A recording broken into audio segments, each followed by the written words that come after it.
Bienvenidos a Perspectiva Bíblica. Bienvenidos. Un placer compartir con ustedes. Mi nombre es Johnny Ramírez Johnson. Y mi nombre es Clara Jorge Ramírez. Es un placer compartir contigo, Clara Mercedes. Estamos estudiando el libro de Deuteronomio. Vamos a la segunda lección.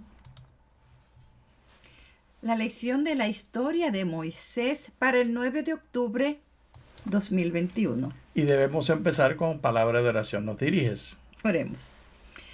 Te damos gracias, Padre, por tus bendiciones, Gracias, por Señor. tu amor, Gracias. por tu misericordia y por la oportunidad de estudiar tu Biblia y de estudiar tu palabra y estudiar la historia de Moisés. En el nombre de Jesús oramos. Amén. Amén.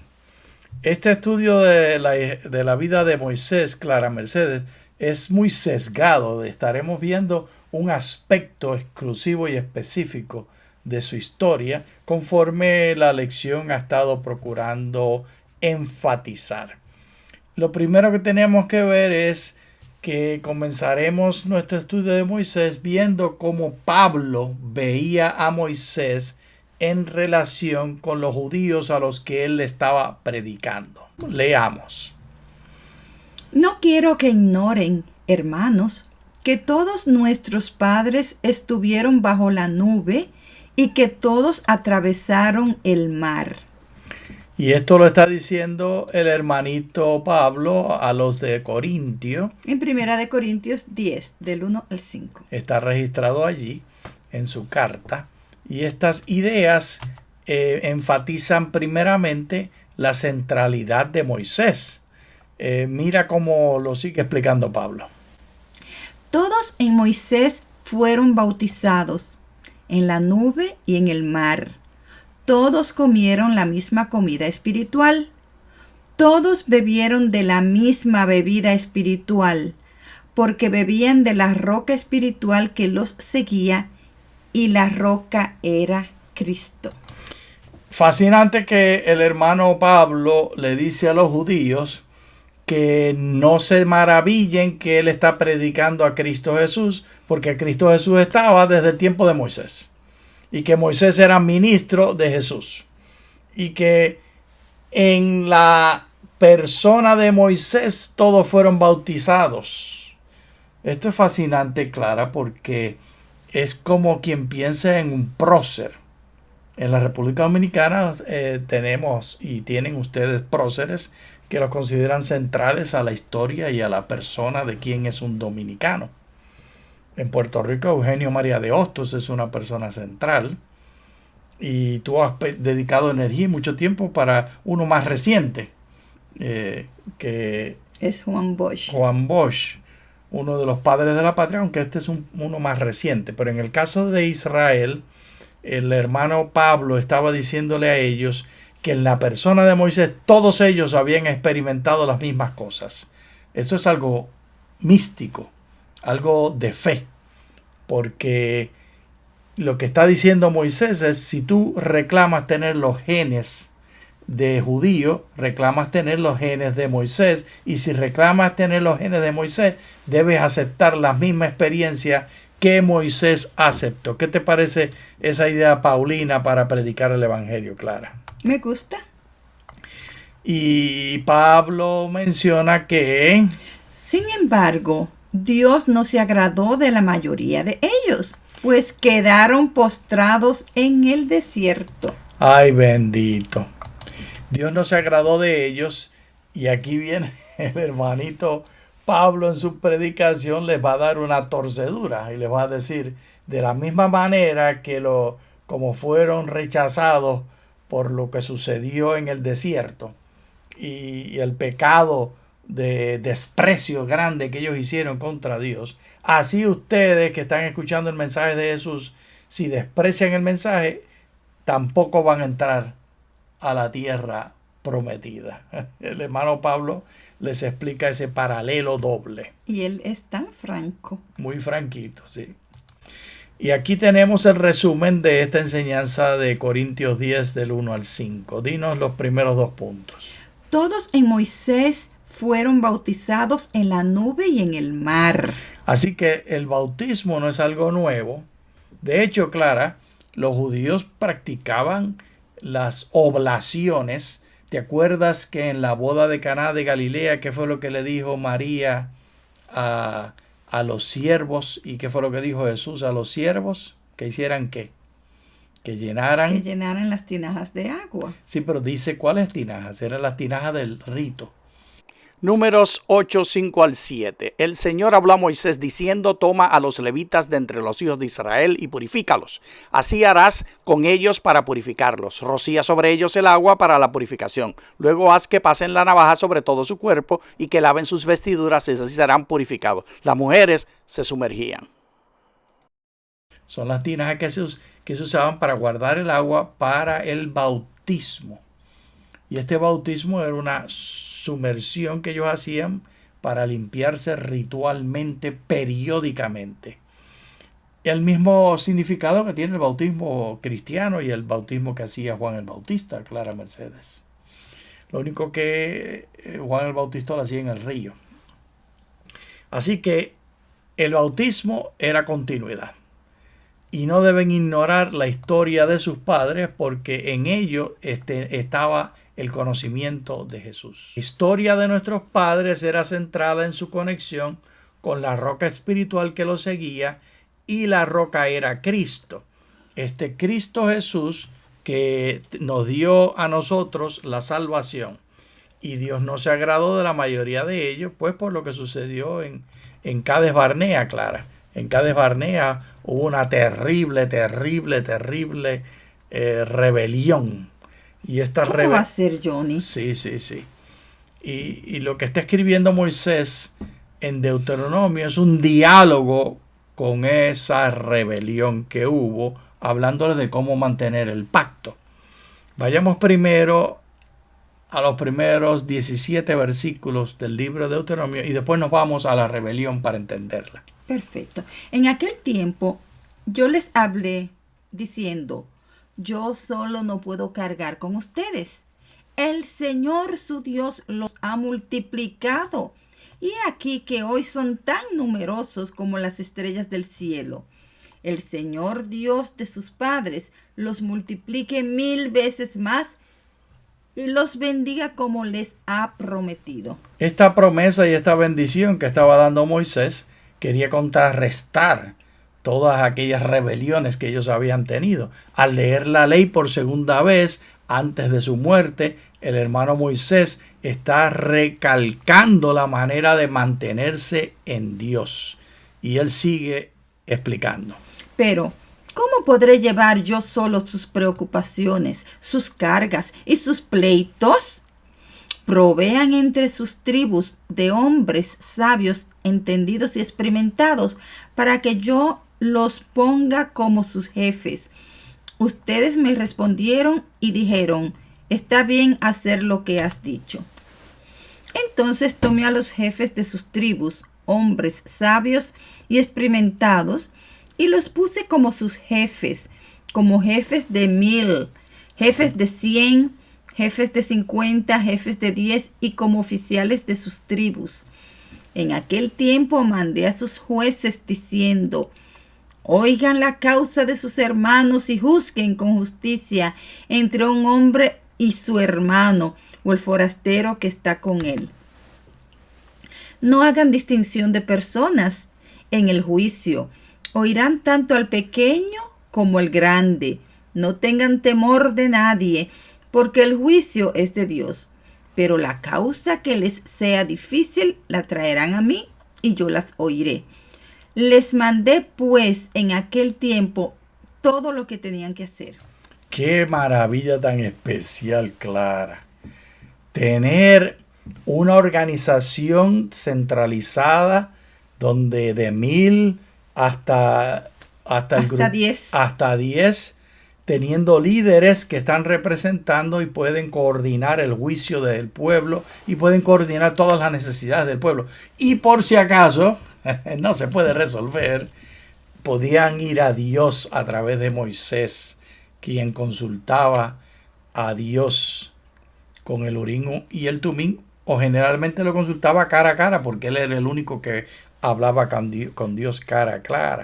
Esto es algo fascinante y magnífico, y esta necesidad de organización vamos a entenderla porque esto de organización es algo particular que la iglesia debe emular, debe imitar. Necesidad de organización de Dios a Moisés, jefes de 1000, jefes de 100, jefes de 50, jefes de 10, como oficiales de sus tribus. Y estos oficiales de sus tribus, mira Clara, la palabra en hebreo es shoter. A ver, repite. Shoter.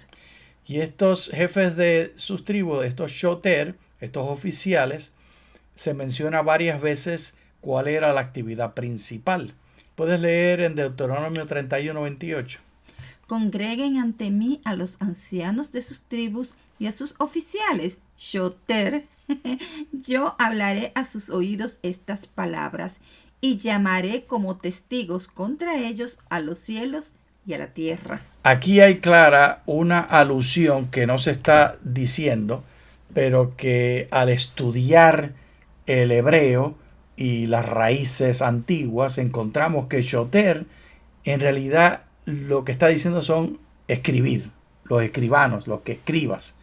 De modo que cuando Moisés organiza al pueblo, está diciendo que cada uno de estos líderes va a mantener un registro, tanto de las instrucciones de Dios que ha dado a través de Moisés, como de los problemas del pueblo y los juicios del pueblo y la historia del pueblo. Por eso tenemos la Biblia, por estos registros, ese es el inicio.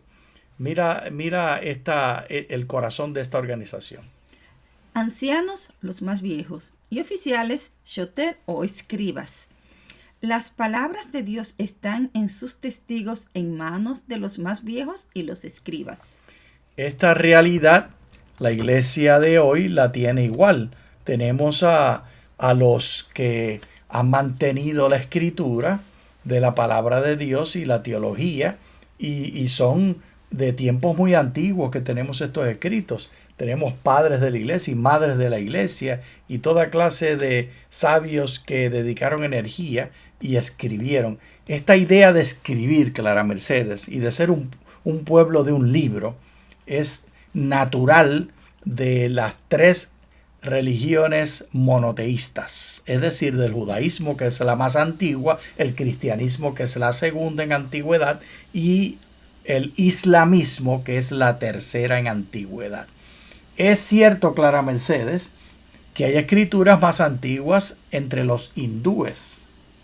Lo que sí es diferente es que la escritura de los hindúes en sánscrito era mantenida por sacerdotes que eran los únicos que podían leerla y mantenerla, mientras que la escritura del hebreo era más popular. Aunque no todo el mundo sabía leer y escribir, había mucho más gente que sabía leer y escribir. Y hay una razón muy importante para esto. Es cuestión de tecnología. ¿Quieres aprender de tecnología? Sí, pero otra cosa, que eso no está muy lejos de nosotros, porque yo recuerdo cuando era pequeña que la Biblia, por ejemplo, en la Iglesia Católica, era en latín.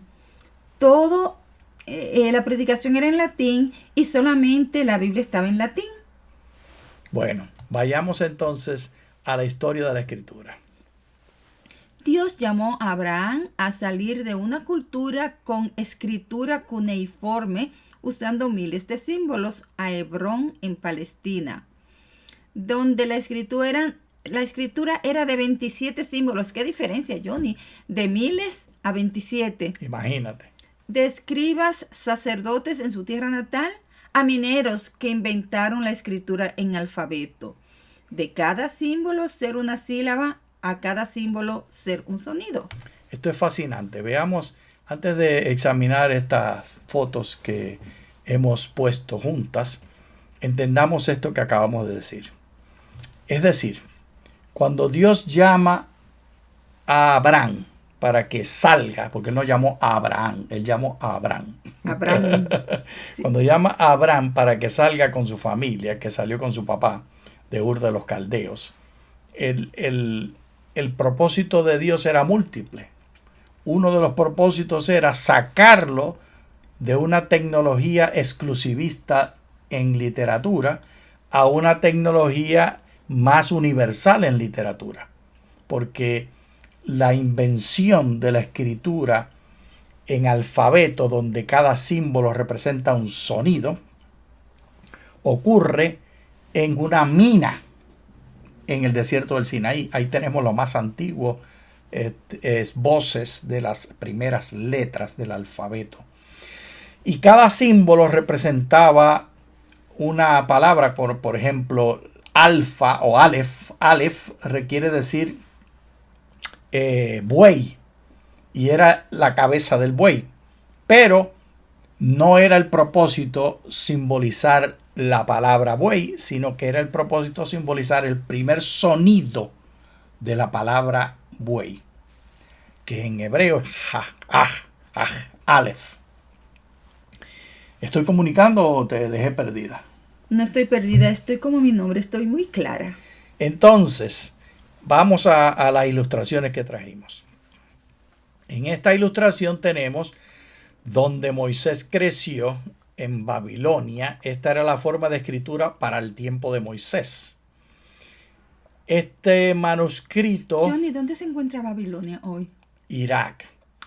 Este manuscrito es muy posterior a este otro, mientras este es del 2000 a.C., este es de como 400 después de Cristo. Pero lo traje como para simbolizar que los cambios en tecnología tienen muchas cosas. Este era en arcilla, perdón, en arcilla que había que coserla, y con un estilete se hacían los símbolos, que cada uno de estos símbolos era una sílaba, y cada cuadrito o cartucho era una palabra. Entonces, de esto, que para dominarlo hacía falta aprender miles de símbolos y solo sacerdotes lo sabían hacer, a esto, que son alfabeto, es una maravilla, y por eso es que tenemos la Biblia. Clara. Entonces, hemos de entender que aquí tenemos un ejemplo, un modelo de la evolución del alfabeto. Aquí está la cabeza que te dije que se convirtió posteriormente en Aleph, pero en este caso son símbolos pictográficos del 3000 a.C. y cómo fueron evolucionando, mientras que en cuneiforme era con un estilete que se hacían estos símbolos, y aquí por ejemplo pues este es Gu, este es Nik o Ninda, este es Q. Así que para poder hacer una escritura hay que tener miles de combinaciones de esto, porque si tú haces en sílabas es muy difícil mantenerlo, Clara Mercedes. Y esta es la evolución del alfabeto hebreo. Aquí está la cabeza del buey que te dije, que es Aleph. En el fenicio era así originalmente, y en el protohebreo pues entonces llegó a ser así, fenicio posterior y el hebreo, y así va evolucionando hasta que se convirtió en lo que tenemos hoy. Suficiente de esto, Clara Mercedes. Qué maravilloso. Entonces, ¿cuáles son los fenicios de hoy? Pues los fenicios de hoy es el Líbano, pero en realidad es una cultura que se disipó y se quedó en toda la vertiente del mar Mediterráneo. Clara, volviendo a lo que estamos diciendo, la clave de todo esto que dijimos de escritura es mostrar cómo Dios, en el libro de Deuteronomio, cuando le lee por segunda vez Moisés la ley a Israel, está hablando de una cultura de escritura, una cultura de preservar documentos, una cultura donde hay registros e historia. Y eso es lo que nosotros hemos heredado en Occidente. Y de ahí vienen nuestras ideas de la educación. ¿Puedes leer lo que significaban los ancianos para ellos? Proverbio 20:29. La gloria de los jóvenes es su fuerza, y el esplendor de los ancianos sus canas. Y corona de los ancianos son los hijos de los hijos, y la gloria de los hijos son sus padres. ¿Y quiénes son los hijos de los hijos, Clara Mercedes? Los nietos. Esa es la corona. 6 nietos, empezando por Alexander, Sí, Caitlin. Sí. Pero tenemos, no, perdona que te interrumpa, pero tenemos que correr. Bueno, tenemos 6 nietos, gracias a Dios. Mira, Cades Barnea es el lugar donde ocurre el terrible juicio que condenó a la mayoría de los israelitas. Y es el primer lugar que ellos encontraron. Aquí vemos el oasis, cuando viene del sur al norte, cuando vienen aquí del sur al norte, saliendo del de Sinaí, y pasan por aquí, en Cades Barnea, encontraron a cananeos que estaban allí y encontraron un oasis y se sintieron muy liberados. Y entonces ocurren unas cosas terribles, Clara. ¿Estás lista? Amárrate el cinturón. Amarrado. Entonces toda la congregación gritó y dio voces. El pueblo lloró aquella noche. Todos los hijos de Israel se quejaron contra Moisés y Aarón. Toda la congregación les dijo: ojalá hubiéramos muerto en la tierra de Egipto. Ojalá hubiéramos muerto en el desierto. ¿Por qué nos traes al Señor a esta tierra para caer a espada? ¿Para que nuestras mujeres y nuestros pequeños sean una presa? ¿No nos sería mejor volver a Egipto? Se pone cada vez más terrible, Clara. Y se decían unos a otros: nombremos un jefe y volvamos a Egipto. Entonces Moisés y Aarón se postraron sobre sus rostros delante de toda la asamblea de la congregación de los hijos de Israel. Entonces Josué, hijo de Nun, y Caleb, hijo de Jefone, que estaban entre los que habían ido a explorar la tierra, rompieron sus vestiduras y hablaron a toda la congregación de los hijos de Israel diciendo: la tierra por donde pasamos para explorarla es buena en gran manera. Si el Señor se agrada de nosotros, nos introducirá a esta tierra. Él nos entregará la tierra que fluye leche y miel. Solo que no se rebelen contra el Señor ni teman al pueblo de esa tierra, porque serán para nosotros pan comido. Su protección se ha apartado de ellos, mientras que con nosotros el Señor está. No les teman. Entonces toda la congregación habló de apedrearlos. Oye, Johnny, pero no eran fáciles. Pero la gloria del Señor se dejó ver en el tabernáculo de reunión ante todos los hijos de Israel. Entonces el Señor dijo a Moisés: ¿hasta cuándo me ha de menospreciar este pueblo? ¿Hasta cuándo no me ha de creer, a pesar de todas las señales que les he hecho en medio de ellos? Yo lo heriré con peste y lo desalojaré, y haré de ti una nación más grande y más fuerte que ellos. Pero Moisés respondió al Señor: luego lo oirán los egipcios, porque de en medio de ellos sacaste a este pueblo con tu poder, y lo contarán a sus habitantes de esta tierra, los cuales han oído que tú, oh Señor, está en medio de este pueblo, que te dejas ver cara a cara, oh Señor, y que tu nube está sobre nosotros. Han oído que tú vas delante de ellos de día en una columna de nube y en la noche en una columna de fuego. Aquí está interesantísimo el diálogo que Moisés tiene con el pueblo. Primero, es terrible. El pueblo, al escuchar el reporte de 10 de los espías que dijeron que era terrible, que ellos no podían, que eran más grandes, que no tenían fuerza, solo Caleb y Josué dieron un reporte positivo, pues el pueblo le creyó a los 10 y se querían ir y querían matar a Moisés. Y entonces Moisés escucha a Dios reclamándole. Es interesantísimo esto, porque ¿a cuenta de qué Dios tiene que pedirle cuentas a Moisés? ¿Por qué va a darle un reporte a Moisés de lo que va a hacer? Pero su amor por Moisés era tan grande que así lo hace. Y entonces Moisés está diciéndole que se van a poner, que va a ser avergonzado, porque ¿qué va a decir el faraón y los demás gente? Sigue leyendo. De Egipto.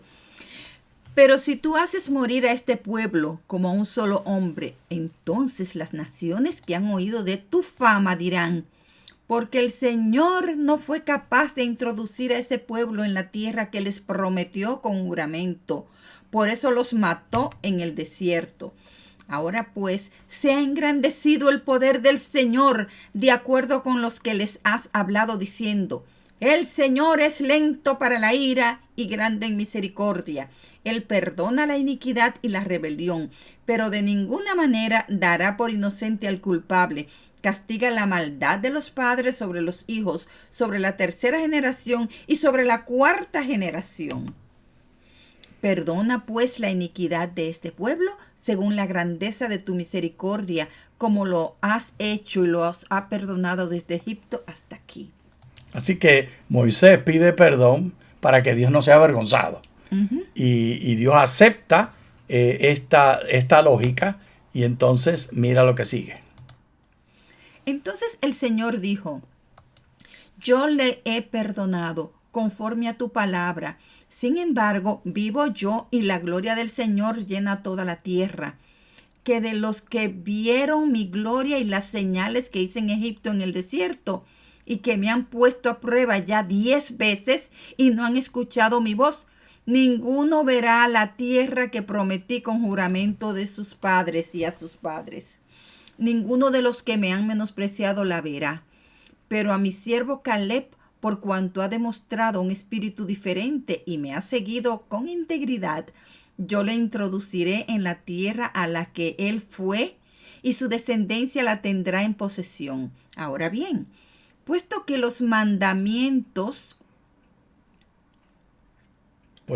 amalequitas y los cananeos habitan en el valle, vuelvan mañana y marchen al desierto rumbo al Mar Rojo.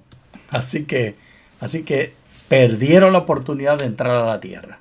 Los llevó de vuelta al desierto. Qué tristeza tan grande lo que ocurrió en Cades Barnea. Totalmente innecesario. La manifestación del poder de Dios abriendo el mar, enviando plagas, salvándolos diariamente del frío y del calor. Y no solamente eso, alimentándolos, Johnny, porque cada día enviaba el maná del cielo. Y cuando se quejaron les dio codornices hasta que se hartaron y les salía por las narices y por los oídos, dice la escritura. Sin embargo, ellos no podían aceptar por su orgullo. Y ese es el mensaje que tenía el hermano Pablo en mente. Y ese mensaje llega hasta nosotros. El eco de ese mensaje, Clara, llega hasta el día de hoy. Sí. Y la pregunta es, ¿aceptarás por fe el propósito de Dios en tu vida y te entregarás aunque no puedas ver la solución? ¿O necesitas, como los antiguos israelitas judíos, poder volver a Egipto y mejor morir en el desierto? ¿Cuál es tu decisión hoy? Esta decisión, Clara, viene en el eco de la historia. La historia de Moisés lo que nos dice es: únicamente cuando nos entregamos a Dios completamente podemos tener paz y hay solución para nuestros problemas.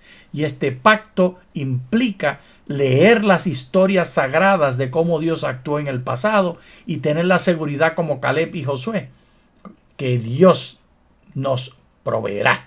Porque recordemos, escudriñad las escrituras, porque en ellas os parece que tenéis vida eterna y ellas son las que dan testimonio de mí. Pues yo pensé que ibas a decir Josué 1:9. Mi pasaje favorito es Josué 1:9. ¿No te he mandado que te esfuerces y seas valiente? No temas ni desmayes, porque el Señor tu Dios estará contigo donde quiera que vayas. Amén. Qué bonito pasaje, Clara. Gracias. Gracias.